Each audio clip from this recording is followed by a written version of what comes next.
తెలంగాణ ప్రభుత్వం ఎన్నికలకు ముందు రేవంత్ రెడ్డి గారు కాంగ్రెస్ పార్టీ అధికారంలోకి వస్తే 6 గ్యారెంటీలు అభయాస్తం అమలు చేస్తామని చెప్పి ప్రకటించడం జరిగింది. అందులో భాగంగా ఈ రోజు నుంచి గ్రామ సభలు, మున్సిపాలిటీ పరిధిలో వార్డు సభలు నిర్వహిస్తూ ఉన్నారు. సంతోషదాయకం.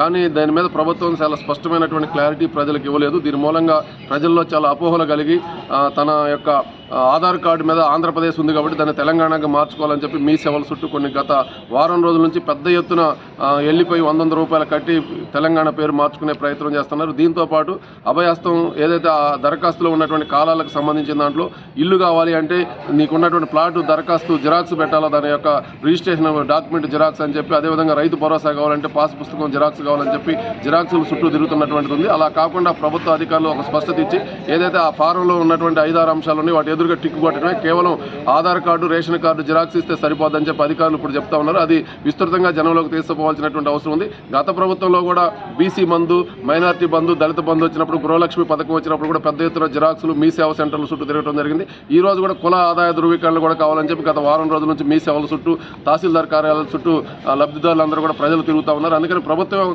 కలెక్టర్ గారు జోక్యం చేసుకుని ఒక స్పష్టమైనటువంటి ఒక ప్రకటన విడుదల చేస్తే మీడియా ద్వారా, పత్రికల ద్వారా, లేదు సోషల్ మీడియా ద్వారా కూడా ప్రచారంలోకి వెళ్ళిపోతే ప్రజలు ఈ ఇబ్బందులు లేకుండా గ్రామ సభల దగ్గరికి వెళ్ళి నేరుగా దరఖాస్తు ఇచ్చే అవకాశం ఉంటుంది.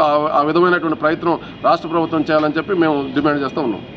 మరిన్ని వీడియోస్ కోసం ఛానల్ ని సబ్స్క్రైబ్ చేయండి. లేటెస్ట్ అప్డేట్స్ కోసం వాట్సాప్ ఛానల్ ని ఫాలో చేయండి. అండ్ లింక్ డిస్క్రిప్షన్ లో ఉంది.